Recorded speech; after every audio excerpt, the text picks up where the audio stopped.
Hello दोस्तों, आप देख रहे हैं चार के स्टूडियो। मैं एक नई इन्फॉर्मेशन के साथ एक मतलब फिर आपके सामने हाजिर हूँ। ये बिहार में असिस्टेंट प्रोफेसर की जॉब से रिलेटेड।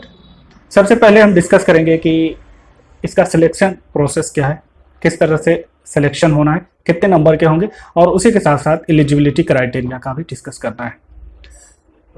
तो मैं आपको बता दूं कि इसमें 100 मार्क्स टोटल जो है वो आपके बैचलर डिग्री से लेकर पीएचडी और इसी के साथ आर्टिकल वगैरह जो आपके होंगे, पब्लिकेशन वगैरह होंगे, इसी के साथ नेट वगैरह, उसके नंबर काउंट किए जाएंगे और 15 नंबर का इंटरव्यू होना है। तो 100 जो नंबर हैं वो किस तरह से हैं, तो मैं आपको ये बता दूं कि देखिए, ग्रेजुएशन में अलग पॉइंट दिए गए हैं, पोस्ट ग्रेजुएशन में आपको अलग से पॉइंट मिलेगा, पोस्ट ग्रेजुएट में अलग से पॉइंट मिलेगा, पीएचडी का अलग से पॉइंट मिलेगा, नेट का अलग से पॉइंट है, और इस तरह से पब्लिकेशन वगैरह का भी पॉइंट है। तो सब मिलाकर ये 100 पॉइंट्स हैं और उसके बाद 15 नंबर का आपका इंटरव्यू होगा। तो आप देखिए आप कहाँ पे, ग्रेजुएशन में जिनका स्कोर है 80 से अबव है, 80 और उससे अबव है, तो उन्हें उसके लिए 15 पॉइंट दिए जा रहे हैं, 15 पॉइंट मिल जाएंगे। अगर 60 और 80 के बीच में आप हैं तो आपको 13 पॉइंट मिलेंगे, और इसी के साथ साथ आप अगर 60 और 55 के बीच में हैं तो आपको 10 पॉइंट मिलेंगे, और 45 से 55 के बीच में आपका अगर मार्क्स है तो आपको 5 पॉइंट मिलेंगे। ये हो गया ग्रेजुएशन का। और पोस्ट ग्रेजुएशन में 80 अबव है तो 25 मार्क्स मिल रहे हैं। पोस्ट ग्रेजुएशन में पॉइंट ज्यादा दिए जा रहे हैं, 80 एंड अबव है तो आपको 25 पॉइंट मिल जाएंगे इसके। इसी के साथ साथ 60 टू 80 के बीच में आपका अगर मार्क्स है पोस्ट ग्रेजुएशन में, तो उसके लिए आपको 23 मार्क्स मिलेंगे, यानी कि 2 पॉइंट्स कम हो जाते हैं 80 से जो लोग हैं। इसी के साथ 55% जो है उसमें SC ST OBC non creamy layer ये सारी चीज लेस देन 60 55% से 60% के बीच में है तो आपको 20 पॉइंट इसका ग्रेजुएशन का मिलेगा। पीएचडी जिनका है, पीएचडी में टोटल 30 पॉइंट्स मिल रहे हैं। अगर आपके पास पीएचडी आपने कर रखा है तो आपको इसके लिए डायरेक्टली 30 पॉइंट आपको मिल जाएंगे। यहाँ पे एक चीज़ जो है, एमफिल का पॉइंट यहाँ पे काउंट नहीं किया गया है। तो जिन लोगों ने एमफिल किया है उनके लिए यहाँ पे एक अच्छी बात नहीं हो सकती है, क्योंकि उन्हें एमफिल का पॉइंट इस बार नहीं दिया जा रहा है। नेट विद जीआरएफ, अगर आपके पास नेट है, नेट तो कंपलसरी है, वो हम एलिजिबिलिटी में बात करेंगे कि क्या क्या कंपलसरी है। नेट विद जीआरएफ, अगर आपका जीआरएफ भी है तो नेट तो होगा, जीआरएफ होगा तो नेट भी होगा। तो अगर दोनों है तो आपका 7 पॉइंट है, और आपके पास अगर सिर्फ और सिर्फ नेट है तो उसके लिए 5 पॉइंट दिए गए हैं, 5 मार्क्स उसके लिए दिए जा रहे हैं। और स्लेट और सेट जो स्टेट का होता है उसके अगर आपके पास है तो ये आपका 3 पॉइंट अलग से इसका मिल जाएगा। रिसर्च पब्लिकेशन में अगर आपके पास रिसर्च पब्लिकेशन है तो हर पब्लिकेशन पे आपको 2 पॉइंट मिलेगा, और ज्यादा से ज्यादा आपको इसमें 10 पॉइंट मिलेगा। 10 पॉइंट इस तरह से कि आपको 5 पब्लिकेशन आपका ज्यादा से ज्यादा लिया जाएगा, जो आपका बेस्ट है वो आपको देना होगा, और हर पब्लिकेशन पे आपको 5 पॉइंट। इस तरह से आपके पास पब्लिकेशन है तो 10 पॉइंट इसमें और आप गेन कर सकते हैं।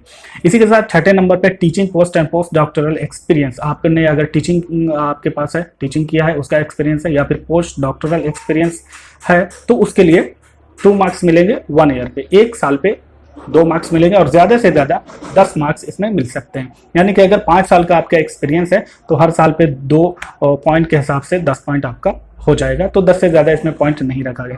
इसी के साथ international national level award given by the international organisation, government of India recognised national level bodies. तो अगर कोई अवार्ड वगैरह मिला है नेशनल और इंटरनेशनल लेवल का तो उसमें 3 पॉइंट और मिल जाएंगे आपको, और स्टेट लेवल अवार्ड मिला है तो इस तरह से आपको 2 पॉइंट और मिल जाएंगे। तो ये पूरा पॉइंट का जो डिवीजन है 100 पॉइंट का वो हो चुका है, और इसमें 100 पॉइंट पूरी तरह से कंक्लूड हो चुके हैं, काउंट किए जा चुके हैं। अब आप अपने हिसाब से देख लीजिए कि आपका क्या आ रहा है। अगर आपका teaching experience less than 1 year है तो उसी हिसाब से आपको पॉइंट भी मिल जाएगा, तो पूरा पॉइंट नहीं मिलेगा। जैसे 1 साल का 2 पॉइंट मिल रहा है, तो अगर 1 साल से कम है तो उसी हिसाब से आपको कुछ पॉइंट उसमें मिल जाएंगे, इसका याद। तो इस तरह से अगर इसको आप कंक्लूड करें तो एकेडमिक स्कोर आपको 80 है एकेडमिक स्कोर, उसमें आपका स्कोर कितना बन पा रहा है वो देखिए। रिसर्च पब्लिकेशन 10 पॉइंट उसके लिए दिया गया है, और टीचिंग एक्सपीरियंस उसमें भी 10 मार्क्स यानी 10 पॉइंट दिए गए हैं। तो इस तरह से टोटल 100 हो जाते हैं। तो रिसर्च पब्लिकेशन और उसके बाद एक टीचिंग एक्सपीरियंस और एकेडमिक स्कोर को मिलाकर आपका कितना बन पा रहा है वो देख लीजिएगा। ये हो गया पॉइंट किस तरह से होगा, किस तरह से सिलेक्शन होना। तो ये याद रखिए कि आपका पूरा जो एकेडमिक अभी तक आपने जो भी किया है पीएचडी तक या जितना भी है आपका वो सारा काउंट होगा, और उसमें 100 में आपके जितने मार्क्स आएंगे उसी के साथ आपका 15 नंबर का इंटरव्यू होगा, 15 नंबर का इंटरव्यू, और ये दोनों काउंट करके फिर मेरिट लिस्ट बनेगी। तो इस तरह से अब आइए देख लेते हैं कि एलिजिबिलिटी क्राइटेरिया क्या है। सबसे पहले एलिजिबिलिटी क्राइटेरिया में यह है कि आपका पोस्ट ग्रेजुएशन होना चाहिए। पोस्ट ग्रेजुएशन के साथ दूसरा एलिजिबिलिटी क्राइटेरिया है नेट का, नेशनल एलिजिबिलिटी टेस्ट। तो ये दोनों बेसिक हैं। इसके बाद और भी कुछ चीज़ें हैं, जैसे कुछ आपका अगर पीएचडी है, कुछ स्टूडेंट ऐसे हैं, कुछ स्कॉलर ऐसे हैं जिन्हें नेट के लिए रिलैक्सेशन भी दिया गया है कि उनका अगर उनके पास नेट नहीं है तो भी उन्हें इसके लिए एलिजिबल माना जाएगा। तो मास्टर डिग्री में आपका 55% मिनिमम मास्टर डिग्री हो गया, नेट हो गया, लेकिन मास्टर डिग्री में आपका मिनिमम कितना परसेंटेज होना चाहिए।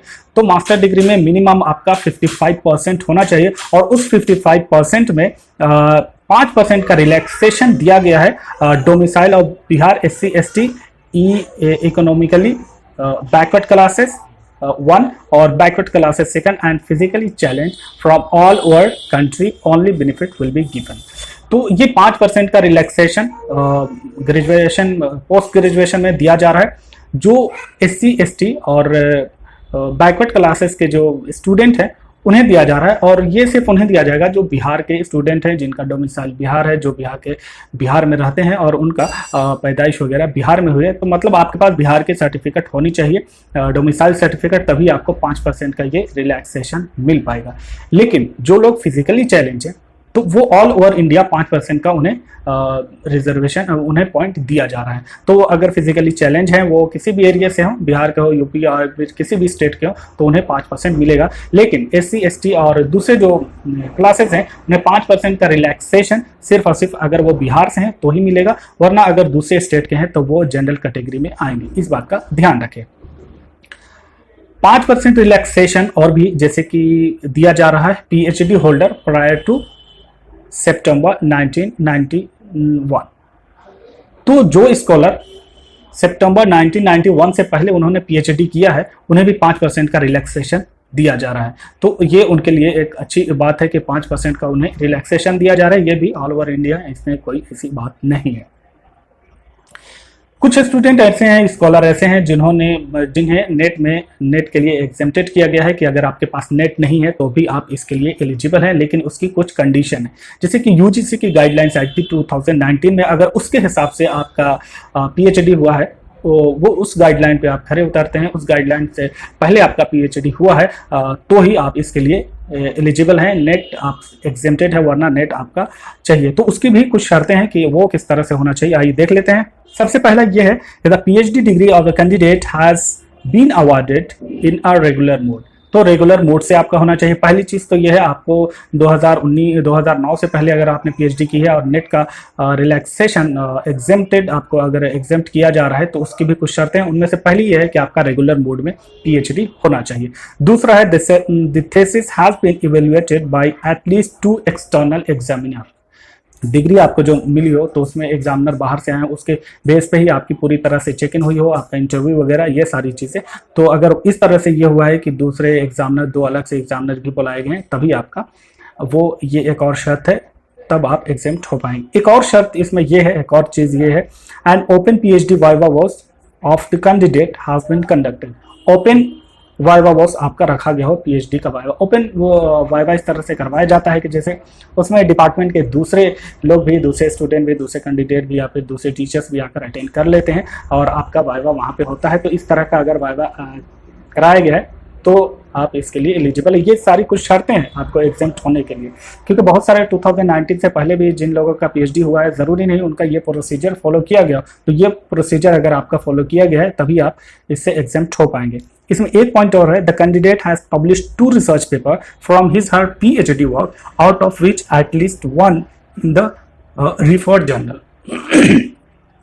तो आपके रिसर्च से रिलेटेड 2 पब्लिकेशन आपका होना चाहिए, 2 पब्लिकेशन मिनिमम, आपका 2 पब्लिकेशन होना चाहिए आपके रिसर्च से रिलेटेड। और पॉइंट है, the candidate has present at least 2 paper based on his her PhD work in conference, seminar, sponsored, funded, supported by UGC ICSSR, CSIR और एनी सिमिलर एजेंसी। तो आपके 2 पेपर आपके PhD रिसर्च से related conference या seminar में पेश किए गए हों तो भी वो तभी आपको ये एग्जेम्प्ट मिल पाएगा।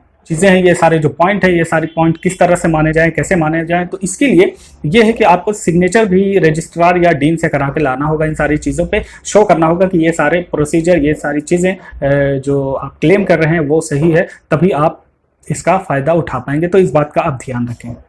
अगर आपने फॉरेन यूनिवर्सिटी या इंस्टीट्यूशन से आपने PhD की है तो उसके लिए भी एक शर्त है कि आपका जो 500 टॉप यूनिवर्सिटीज़ में अगर आपकी यूनिवर्सिटी आती है और आपने वहाँ से PhD किया है तभी आप इसके लिए एलिजिबल हो पाएंगे। उनमें से कुछ जो जर्नल्स है जो रैंकिंग वगैरह बताते हैं वो है द टाइम्स हायर एजुकेशन, अगर उसमें आपकी यूनिवर्सिटी का रैंक आया है। इसी के साथ साथ US न्यूज़ वर्ल्ड रैंकिंग, इसमें अगर आपकी यूनिवर्सिटी का नाम आया है तो ही आप इसमें कर पाएंगे। इसमें एक बात और ये बताई जा रही है कि आप जो MPhil या फिर PhD कर रहे हैं तो उसके दौरान वो जो टाइम है वो आपका टीचिंग एक्सपीरियंस में काउंट नहीं किया जाएगा।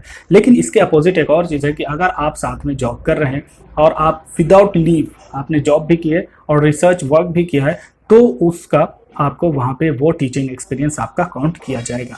यहाँ पे क्लियर लिखा हुआ further the period of active service spent on pursuing research degree simultaneously with teaching without taking leave will be considered as experience for the purpose of direct recruitment. तो ये काउंट किया जाएगा।